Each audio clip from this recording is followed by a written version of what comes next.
There is a subtle but nirantaic moment in this dynamic, one that most people misunderstand. It's the moment she stops explaining herself. Earlier, she was engaged, defending her actions, reshaping narratives, justifying contradictions. There was energy in that. Conflict, after all, is still a form of connection. It means the psychological bond is active, that there is still something to control, something to influence, something to win.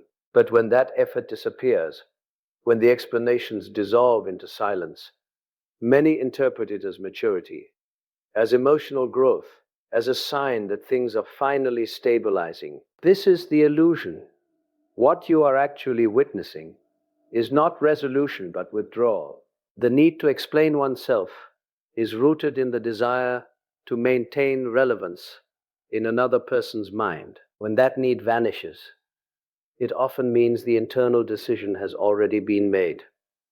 From a psychological perspective, this is where detachment replaces engagement. She is no longer attempting to shape your perception because, on a deeper level, your perception no longer matters. The narrative is no longer being negotiated. It has already been concluded, privately, internally, and without your participation.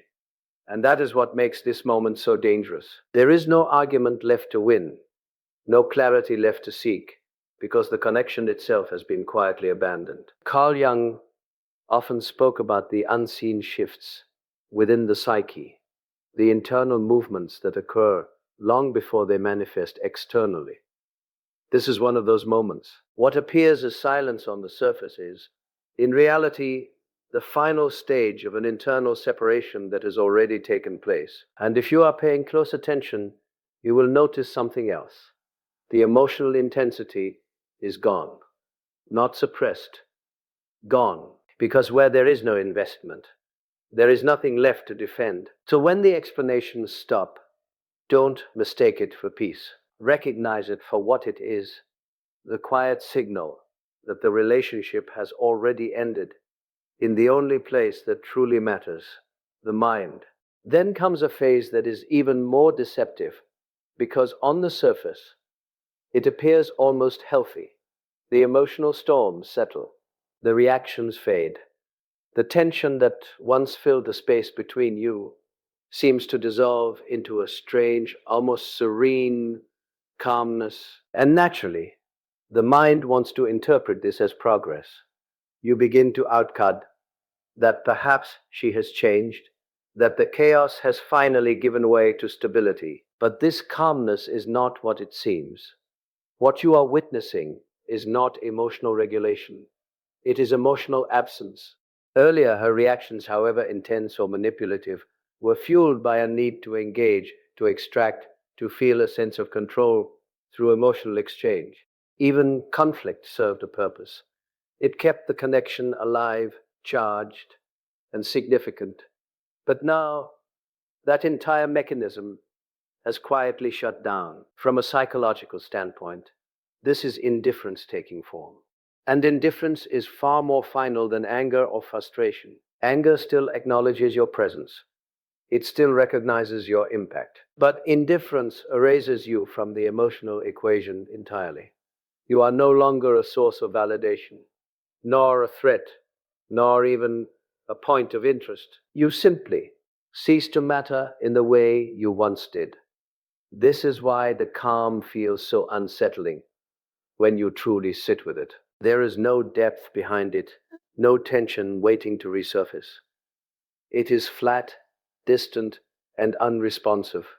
The connection hasn't healed, it has hollowed out. Jung often emphasized that the absence of tension is not always a sign of harmony, but sometimes a sign that the psyche has withdrawn its energy altogether. And that is precisely what is happening here. The emotional investment that once animated the relationship has been quietly removed, leaving behind only the appearance of peace. So when you encounter this sudden calm, don't rush to celebrate it. Look deeper, because true connection carries presence. even in difficulty. But when presence disappears, what remains is not peace. It is the unmistakable silence of something that no longer exists. And then, almost imperceptibly, another shift takes place, one that reveals more than any argument ever could. She stops trying to win you over. The subtle performances fade. The charm, the persuasion, the calculated effort to influence how you see her, the calculated effort to influence how you see her, it all begins to disappear. Now, at first, this can feel like relief. You may think the games are over, that something more genuine is finally emerging. But if you look closely, you'll notice something unsettling beneath that surface. It's not authenticity replacing manipulation, it's absence replacing effort. Because when a narcissistic woman is truly invested, she is always moving towards something: your approval, your attention, your emotional reaction. There is strategy in her behavior, even when it appears spontaneous. She adapts, she adjusts, she studies what works. The desire to win, whether in affection, arguments, or perception, is what keeps her engaged. So when that desire disappears, it's not slouchy. It signals a deeper psychological withdrawal.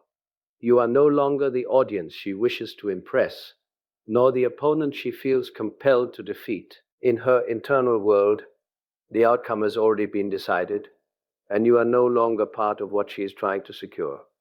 This is why her energy feels different. There is no pull, no push, no attempt to shape the dynamic. Conversations become flat, interactions feel mechanical, and the emotional undercurrent that once defined everything simply vanishes.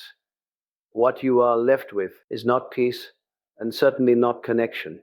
It is disengagement in its purest form. Jung spoke of the libido, not merely as desire, but as psychic energy, directed toward meaning and attachment. When that energy is withdrawn, the bond does not weaken, it collapses. And that is what you are witnessing here. The effort that once sustained the illusion of connection has been removed, revealing the emptiness beneath it. So when she stops trying to win you over, don't misinterpret it as respect or balance.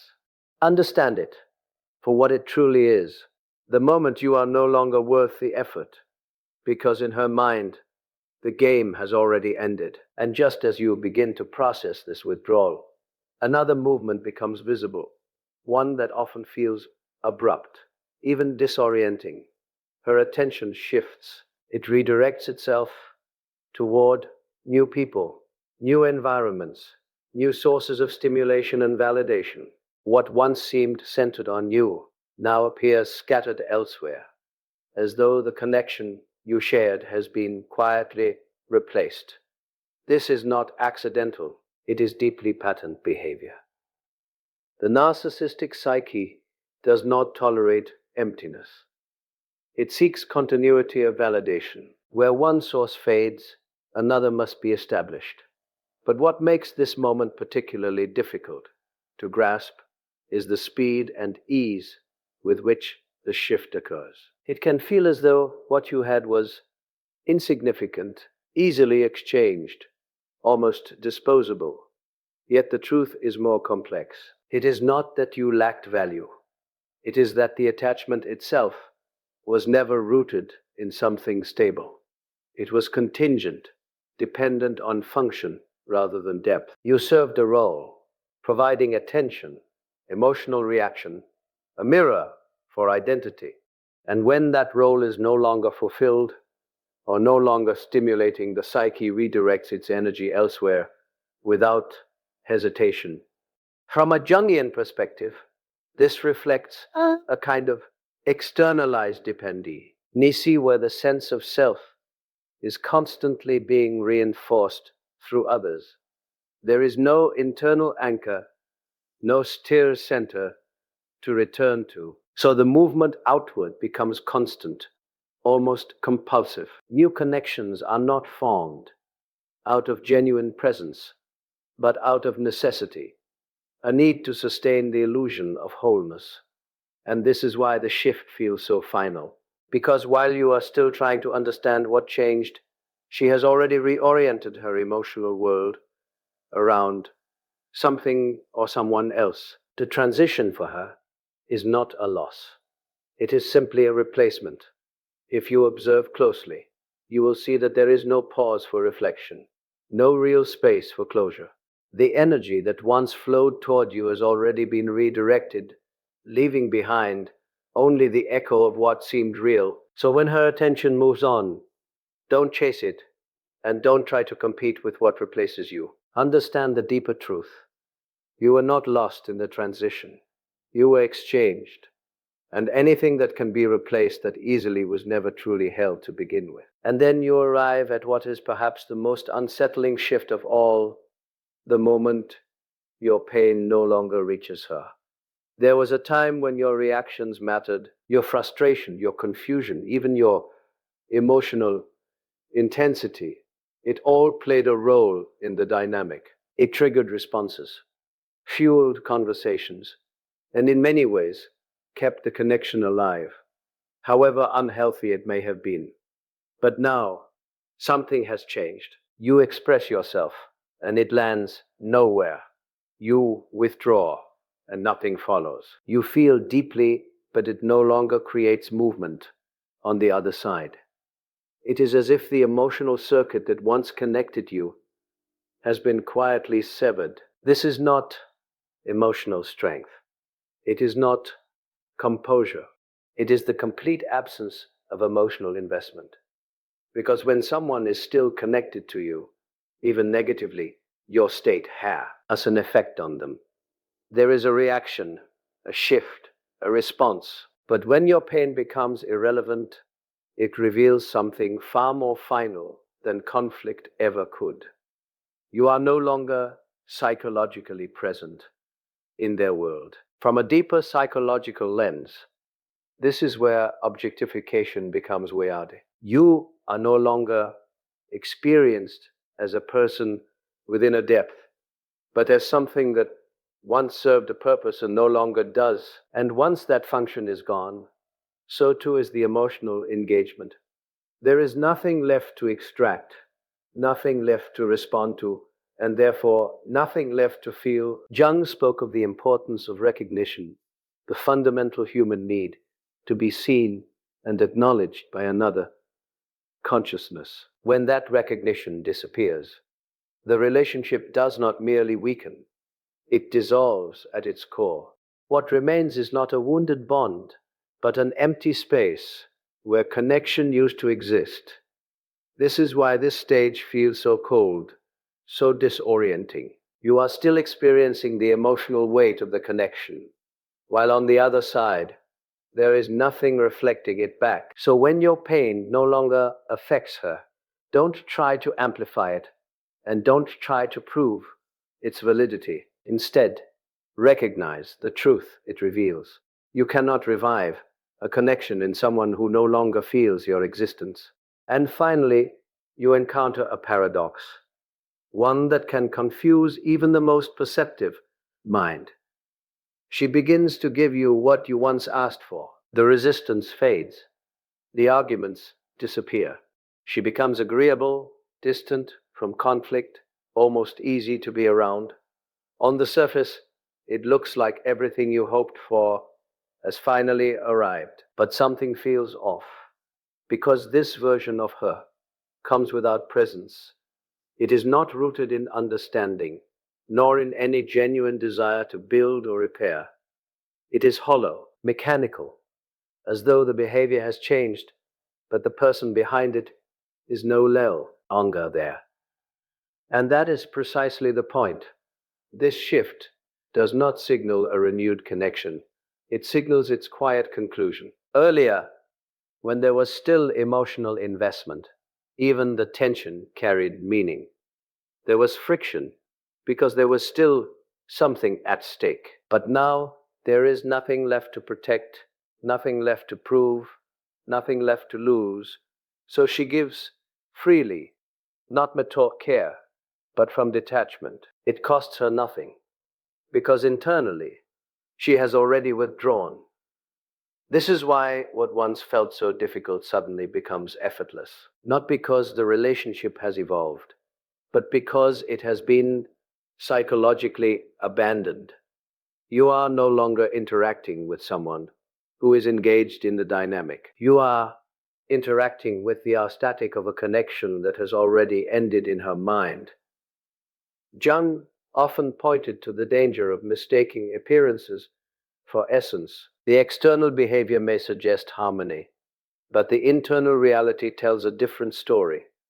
And if you rely only on what is visible, you will misinterpret the situation entirely. You will believe you have finally reached the place you were striving for, when in truth, you have arrived at the aftermath. So, this is the final lesson. When someone gives you everything you once begged for, but it comes without emotion, without depth, without presence, it is not a new beginning. It is the closing act. And the question you must ask yourself is not why she changed, but why you are still holding on to something that has already ended.